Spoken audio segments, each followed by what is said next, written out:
Her black card beeped red, declined. The waiter slid a 20 across the counter before she could speak. What he didn't know, the woman he'd just saved was the CEO secretly observing his every move. Before we dive in, make sure to hit subscribe, tap like and share this video. The more voices we reach, the louder these stories become. Rain stitched the window of Harbour Grind. Sabrina Whitmore took the back booth in an oversized sweater and jeans, her curves soft under knit. Today she wanted anonymity. She had come for 3 weeks to watch the waiter who steadied the room. Noah Carter, tall, brown-skinned, broad-shouldered, moved with unhurried care, remembered names and made people feel seen. He appeared at her table with a gentle smile. "House blend, no cream, 2 honeys?" "You've been keeping notes," she said, surprised by her own warmth. He set the mug down. Steam curled between them. Sabrina lowered her gaze to her laptop. On the screen, a mock spreadsheet she used to pretend she was working. Off the screen, the truth. She was recruiting for a role that did not yet exist, Director of Community Partnerships, and she wanted to see how Noah treated people when no one powerful was watching. The afternoon thinned to rain and murmur. At 3:12, she closed the laptop, slung her bag over her shoulder and stepped to the counter. A new barista scanned her black card.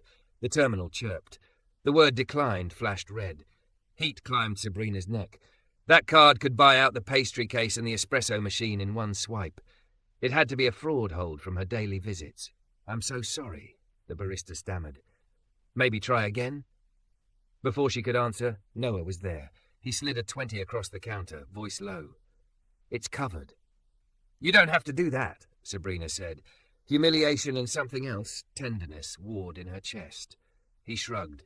"Happens. Consider it a rainy day reset." "I'll pay you back," she said. "If you want," he replied, easy and sincere. No pressure. In her car, she called the card company. A rep confirmed a temporary hold for multiple small charges at an unfamiliar merchant. Sabrina told them to lift it. 2 blocks later, the revolving door of Whitmore Tower took her in. The elevator's steel returned her boardroom face. On her floor, awards glinted behind glass. Her assistant, Jules, hovered in the doorway with a tablet. "Business Ledger wants comment about a leak," they said. "Also, legal flagged chatter about the internship program." Sabrina's stomach dipped. "What leak?" "Nothing confirmed. Probably emails. Unpaid hours, experience credit. People are talking." She stared past Jules at the skyline that had crowned her wins. Blind spots form in rooms you don't enter, she thought, and hated how plausible it sounded.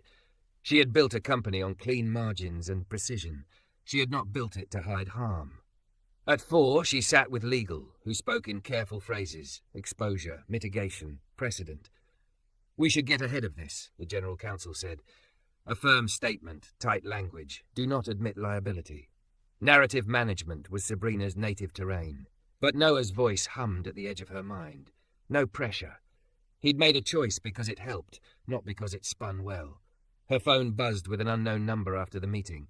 "Sabrina, it's Noah. Our manager wanted to comp a drink after the card thing. I drew the call." She smiled despite the drift toward crisis. It wasn't a thing. "A little thing, then. I get off at 7. There's a quiet place on 3rd that roasts like a religion." "You evangelize?" "Only for beans." She hesitated. CEOs did not meet waiters for coffee behind closed doors. Women who had spent years proving they were more than the sum of their curves did not blur lines. But the past 3 weeks had already redrawn her map. "I'll be there," she said. Evening smudged the sky by 7. Sabrina stood under the awning of Harbour Grind, rain dusting her hair. Noah stepped out in a denim jacket. He didn't look surprised to see her. He looked glad. "You came," he said. "You made a strong case for faith-based roasting." They walked the slope to 3rd.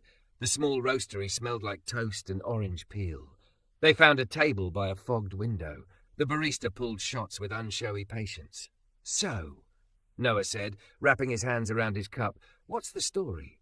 You always look like you're working hard at not being where you are." Sabrina exhaled. "I run a company. Sometimes the room swallows me." "And you come to our corner to keep from disappearing." "Something like that." She studied his face. "Why do you care how strangers are doing?" "Because somebody should," he said. "Job descriptions list minimums. People can choose maximums." The line landed cleanly. Minimums versus maximums. It sounded like a counter-thesis to the life she had written. If I told you my work was in trouble, she asked, what would you say? I'd ask if the trouble is a fire you put out or a light you finally see. Sabrina laughed, helpless and a little stunned. You talk like a poet. No, he said. I talk like someone who has watched people try to buy their way out of being human. Silence settled, not uncomfortable. The rain gentled. She could feel the night pulling a thread through both of them, a stitch she hadn't authorized. Her phone buzzed again. Jules, the story just broke. Reporters calling. What's our line? Sabrina typed, hold, then put the phone face down. You don't owe me the payback, Noah said softly. But you look like the kind of person who never lets a debt sit. So here's one you can't settle with cash. If your work hurt people, fix it. If it didn't, defend it. Either way, choose what lets you sleep. She met his eyes. The room steadied around them. I don't know what tomorrow looks like, she said. That's where all the living is, he replied. They walked back to Harbour Grind under a break in the clouds. The streetlights haloed wet asphalt. At the door, Sabrina paused. Thank you for the coffee, she said, both of them. Anytime, Noah said. No pressure. She turned toward the tower with her name on it, an ache blooming behind her ribs. By morning, she would have to decide between the narrative that protected her company and the truth that might burn it. For the first time in years, she wanted to choose the light. For once. Sabrina barely slept. At dawn, she stood barefoot in her penthouse kitchen, staring at Portland's skyline through glass that had always made her feel invincible. Today it felt like a lens through which everyone could see her unravel. The news feeds scrolled across her phone. Whitmore Media under fire for exploiting unpaid interns. Anonymous sources cited leaked emails, schedules showing weeks of work with zero compensation, and managers referring to interns as free energy. The article quoted Marcus Lane, a junior account manager who had resigned the night before. I tried to address this internally. I was ignored. The company profits from our silence. Sabrina's gut clenched. Marcus had been in meetings she barely noticed, his voice usually calm but persistent. She remembered a presentation 6 months earlier where he suggested paid pathways for interns. The board dismissed it as cost prohibitive. She had stayed silent, letting the conversation drift to margins and client satisfaction. Now his name was on every business blog. Her phone buzzed. Jules. Board emergency session, 9 a.m. They expect a statement. Sabrina looked at the clock. 6:02. Enough time to shower, armour up, and decide whether she was going to play the ruthless executive or the woman who had begun to see the cracks in her empire. At 9, the boardroom pulsed with tension. Harrison Blackwood, venture capitalist and early investor, sat like a general ready for battle. Patricia Cole, head of legal, had a stack of folders labelled litigation exposure. The others, finance, marketing, PR, were lined like chess pieces. We must move decisively, Harrison began. Terminate Marcus Lane for breach of confidentiality. Frame him as disgruntled. We have drafted a press release emphasizing Whitmore Media's commitment to professional development while denying liability. Patricia added, admitting fault exposes us to class actions. We need to close ranks. Sabrina listened. The words were precise, familiar. They were the language she had built her career on, control the narrative, protect the brand, bury the threat. But Noah's voice echoed in her head. Is the trouble a fire you put out, or a light you finally see? What if Marcus is right? She asked quietly. The room fell silent. Patricia blinked. Excuse me. What if he's right? Sabrina repeated. We've treated unpaid interns like labourers. We've used their skills without pay because it was convenient. We've grown faster by cutting corners. Maybe it's time to acknowledge that. Harrison leaned forward, voice sharp. That would be suicide. Shareholders expect profit, not contrition. Shareholders also expect sustainability, Sabrina said. Exploitative practices collapse when exposed. If we fix this, we could build something stronger. You sound naive, Harrison snapped. Do you realize the personal liability you'd open us to? Federal investigation, millions in settlements. You'd lose this company. Sabrina's pulse hammered. For 15 years she had prided herself on being the sharpest strategist in the room. But now, strategy felt like a cage. I need 24 hours, she said finally. We won't release anything until I decide our course. You don't have that luxury, Harrison growled. She met his eyes. It's not luxury, it's leadership. The meeting ended in fractured silence. By noon, Sabrina was back at Harbour Grind. She slipped into her usual booth, ignoring her assistant's texts. Rain streaked the windows again, as if Portland itself insisted on a mood of reckoning. Noah appeared with a mug. "Double espresso today. You look like you've been through a war." Close enough. She wrapped her hands around the warmth, grounding herself. "The story broke. My company's bleeding." His expression softened. "And what do you want to do about it?" "That's the problem. For years I knew exactly what to do. Control the narrative, crush dissent, protect the bottom line. Now I'm not sure if that's strength or cowardice." "Maybe it's both," Noah said. He sat across from her, uninvited but welcome. "Sometimes survival means ignoring the fire. Sometimes survival means admitting you set it." Sabrina looked at him, struck by how simply he put truths she had been circling for hours. "If I admit fault, they'll strip me of my position. And if you don't, what do you lose?" She thought of Marcus, of interns who had given months for experience credit that bought them nothing but exhaustion. She thought of the way her heart had reacted to Noah's $20 gesture, not because of the money, but because it had been freely given. "I lose myself," she said softly. Noah smiled faintly. "Then maybe the choice isn't as complicated as it looks." That night, Sabrina summoned Marcus Lane to a private meeting in her office. He arrived cautious but defiant, a stack of documents under his arm. "Mr. Lane," she began, "I've reviewed your claims. They're detailed and accurate." He blinked, clearly not expecting her to acknowledge it. "Then you understand why I went public." "I understand," she said, "but I want to hear your motivation. Why risk your career?" "Because fairness matters," Marcus said. "Because interns aren't free resources. They're people trying to live. I couldn't stand watching them burn out while we bragged about efficiency." Sabrina leaned back, absorbing the earnestness in his voice. He reminded her of herself at 20, when she dropped out of Stanford to care for her dying mother and promised she would build something from the ground up. Back then, she believed ambition and integrity could coexist.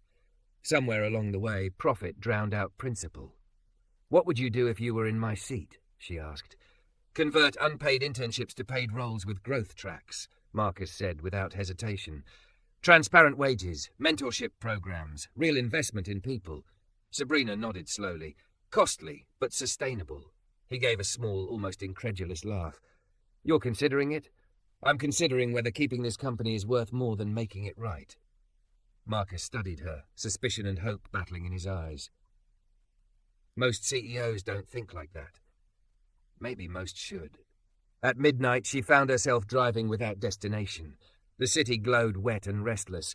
She parked near the river, rolled down her window, and let the air sting her skin.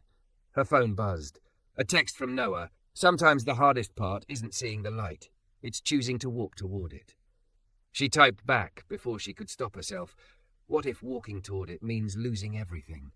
A pause. Then his reply, "Then maybe you'll finally find what matters." The following afternoon, Sabrina stood again before the board. They were armed with charts, lawyers, and fury. "I've made my decision," she said, voice steady though her hands trembled. "We will not discredit Marcus Lane. We will not bury this. Tomorrow morning, I will hold a press conference. I will acknowledge our failures, announce reforms, and commit to compensation." Harrison slammed his palm on the table. "You'll bankrupt us." "Maybe," Sabrina said.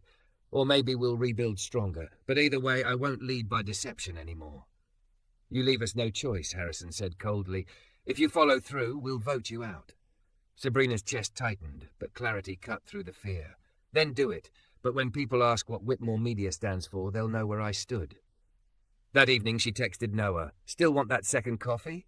His reply came quick. "Always. No pressure." She smiled, for the first time that day, and closed her laptop. The city outside shimmered with possibility and ruin. She didn't know which would come, only that she would choose it awake, unmasked, and finally herself. The press conference was scheduled for 10 a.m. Reporters crowded into the ballroom of the Sentinel Hotel, their cameras already humming with hunger for blood. Sabrina stood behind the podium, the company's logo bright on the backdrop. She had worn a black sheath dress that hugged her thick, curvy frame, no oversized sweater today. If she was going down, she would do it as herself, unapologetic and visible. Jules gave her a last-minute rundown. Legal is still advising you avoid direct admissions. You could phrase it as industry-wide issues rather than... No, Sabrina cut in. If I dance around this, nothing changes. The clock struck 10. She stepped forward. The room hushed. Good morning, I am Sabrina Whitmore, CEO of Whitmore Media. For the past 24 hours, our company has been under scrutiny for its treatment of interns and entry-level employees. The leaked documents are accurate. We failed to compensate people for their work. We failed to live up to the values we claim to represent. And today, I want to say publicly, I am sorry. Flashes exploded. Reporters shouted. Sabrina raised a hand. Here is what happens next. Effective immediately, all unpaid internships are converted to paid entry-level positions with clear growth paths. We are establishing transparent wage scales across every department. We are creating mentorship programs overseen by senior staff. And, this is important, we are providing back pay to everyone who worked without compensation during the past 3 years. The room erupted. Some reporters gasped, others furiously typed. Sabrina felt the weight in her chest ease, not because the storm was over, but because she had finally stopped pretending. A hand shot up from the front row. Miss Whitmore, aren't you afraid these admissions will expose your company to catastrophic lawsuits? Yes, she said simply, but I am more afraid of continuing practices that harm people. If survival requires exploitation, then maybe survival isn't the goal worth chasing. 2 hours later, Sabrina sat in her office, the adrenaline ebbing, leaving her hollow. The board convened without her. She expected the call. At 1, Harrison Blackwood's voice came sharp over speakerphone. The board has voted. 7-2 against your continued leadership. Effective immediately, you are removed as CEO. Sabrina closed her eyes. Thank you for telling me. You've destroyed what you built, Harrison said, all because you couldn't stomach reality. I destroyed what was rotting anyway, she replied. Maybe now something better can grow. She hung up before he could retort. Jules stood at the door, their face pale. They really did it? They really did. Sabrina's throat tightened, but the tears refused to fall. Draft my resignation letter and call HR. Tell them to expect a transition plan. When Jules left, silence filled the office. Sabrina looked around at the awards, the glass desk, the skyline view. Everything she thought defined her success. Now it felt like a mausoleum. Her phone buzzed. A single message from Noah. You chose the light. That evening, Sabrina met him at the cafe on 3rd, where they had shared their first off-the-clock coffee. The place smelled of cinnamon and warmth. Noah stood as she entered, his tall frame easy, but his eyes searching hers. Well? He asked softly. They fired me, she said. Unanimous, almost. Harrison made sure of it. I'm sorry, Noah said, and meant it. But then his lips curved. And congratulations. For what? She asked, bewildered. For doing what you said you would. For telling the truth when it cost you everything. Sabrina sat heavily, the weight of the day pressing into her bones. I don't know what's next. I have no company. My reputation might be ruined. You still have your name, Noah said, and maybe now you get to decide what it means. The words slipped into her like warmth against cold. Why do you believe in me? She asked. Because I saw the woman under the armor, he said simply. The one who paid attention to people's details, even while pretending not to care. The one who showed empathy for a stranger she thought was isolated.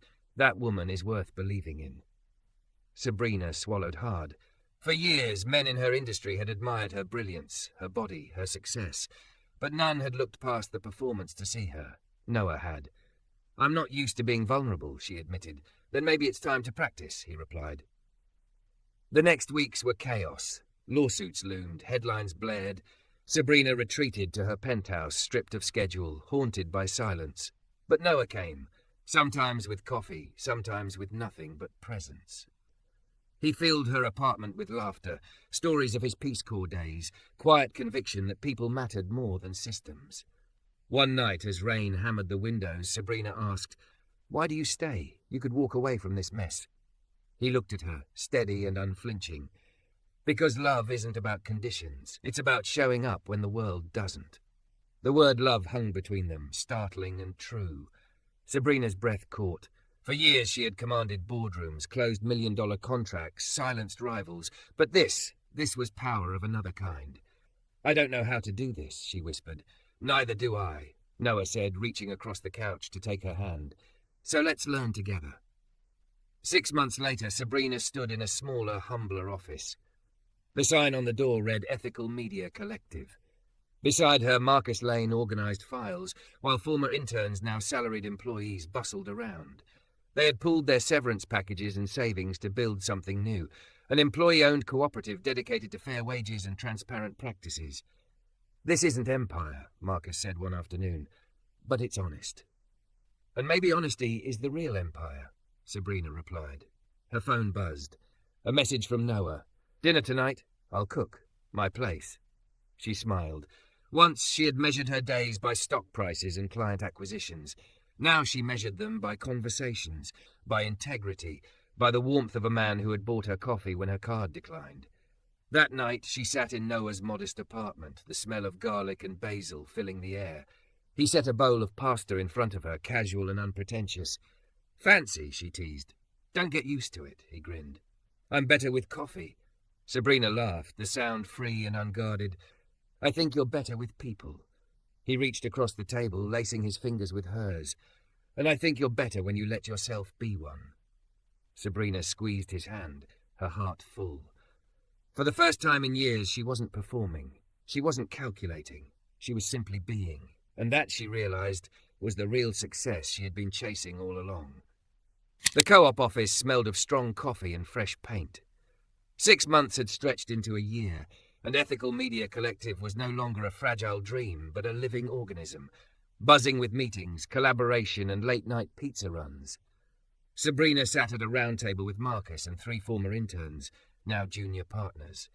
Their laughter and candour reminded her daily that power could be shared without losing its edge. We've secured 2 new campaigns, Marcus announced, sliding a folder across to Sabrina. Both non-profits. Both excited we're employee-owned. Sabrina nodded, pride warming her chest. That's growth we can sustain. The others murmured agreement. A year ago, the word growth had meant expansion charts and quarterly projections. Now it meant fair paychecks clearing, people able to afford apartments instead of couches, clients trusting them because integrity was baked into every decision.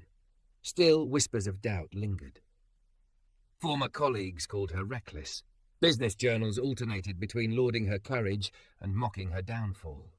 At night, headlines replayed in her mind, from CEO to idealist, the fall of Sabrina Whitmore. But every morning she woke up to Noah's quiet confidence, and somehow that made the noise fade. One evening, Sabrina returned to her penthouse. She still lived there, though it felt less like a fortress now, and more like a space she hadn't figured out how to leave. Noah was already in her kitchen, sleeves rolled, stirring a pot of stew that smelled like home. Long day? He asked, glancing over his shoulder. They're all long, she said, sliding off her heels. But good. He ladled stew into bowls. You're glowing tired, not broken tired. That's progress. Sabrina smiled, sinking into the couch. Her curves spilled softly against the cushions, unhidden. She no longer bothered with disguising herself in oversized sweaters. Noah never looked at her like she was too much. He looked at her like she was exactly enough. As they ate, he asked, When do you stop living here? She blinked. Here? This penthouse. These trophies of your old life. They still anchor you to Whitmore Media. She looked around, the glass walls, the skyline, the shelves lined with awards. I built my identity here. You rebuilt it already, he said gently. Maybe it's time your space caught up. His words struck something deep. She had thought she could live in 2 worlds, the glittering monument to her past and the messy, communal dream of her present. But perhaps clinging to the first slowed her embrace of the second. A week later, Sabrina found herself standing in a loft in Portland's Pearl District, exposed brick, wide windows, creaking wood floors. Modest compared to her tower suite, but when the realtor left her alone to wander, she felt her chest loosen. She imagined shared dinners here, co-workers dropping by, a life unarmoured. When she told Noah, his grin made her heart lift. So you're trading steel and glass for brick and breath? Yes, she said. It feels terrifying and perfect. They moved boxes together on a drizzly Saturday. Sabrina packed trophies into storage, but brought one photo. Her mother smiling in their small kitchen years ago, flour dusting her hands. That picture went on the loft's mantel. This is where it began, she told Noah quietly. She believed in me before I believed in myself. And now you're believing again, he said, kissing her temple. At the co-op, new challenges surfaced. Growth meant tension. Some partners feared leaning too hard into ethics would slow profitability. Others worried they were drifting toward corporate sameness. One night, Marcus slammed his hand on the table. We can't replicate Whitmore Media under another name. We promised each other transparency. Sabrina listened, steady. And we'll keep that promise. Conflict doesn't mean collapse. It means we're learning how to share power. Later, when the room cleared, Marcus lingered. You really mean to keep steering us by principle, even if it costs us contracts? I do, she said. Then I'm with you, he replied. His loyalty steadied her. But the outside world wasn't finished testing her. A glossy envelope arrived one afternoon. Inside was an invitation to the Portland Business Honors Gala, the same stage where she had once been crowned Entrepreneur of the Year. This time, the program listed her as a panelist for ethics in leadership. Jules, still by her side as assistant turned partner, raised an eyebrow. You sure you want to step back into that arena? Sabrina's stomach tightened. If I don't, they'll own the narrative. If I do, maybe I can prove reinvention isn't weakness, Noah simply said. I'll be in the audience. The night of the gala, Sabrina wore deep emerald silk that hugged her curves unapologetically. Whispers followed her as she entered. Some eyes judged, others admired. On stage, a moderator asked pointedly, Miss Whitmore, do you regret the choices that cost you your company? The room held its breath. No, she said, voice calm but strong. I regret that it took me so long to make them. Profit without principle collapses. I chose to lose power rather than lose my integrity, and in the process I discovered new power. Shared power. That's worth more than any corner office. Applause broke out. Not unanimous, but loud enough. Sabrina caught Noah's gaze in the crowd. He was smiling, not with pride in her success, but with pride in her truth. After the gala, they walked along the riverfront. The lights shimmered across the water. You were brilliant, Noah said. I was terrified, she admitted. Good means you cared. Sabrina stopped, facing him under the glow of a street lamp. Do you ever think about what would have happened if you hadn't bought that coffee? He chuckled. I think about how funny it is that a declined card changed both our lives. It feels like fate, she whispered. Maybe not fate, he said, brushing a curl from her face. Maybe choice. You chose to see me. I chose to see you. That's better than fate. It's intention. Her throat tightened. I love you. The words startled her even as they left her lips. She had never said them so nakedly, without strategy. Noah's eyes softened. I love you too, Sabrina, not the CEO, not the headline, just you. The river whispered below. The city glowed around them. For the first time, Sabrina let herself believe that losing everything had made space for exactly what she needed.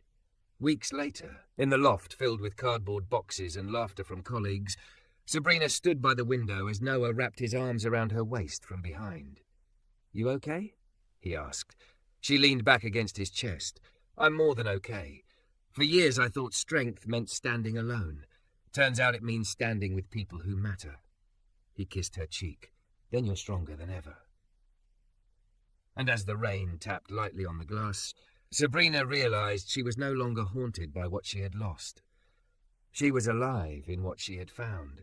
A company built on fairness, colleagues who trusted her, and a man who had once handed over a $20 bill without knowing he was investing in the rest of her life. The loft smelled of coffee and sunlight.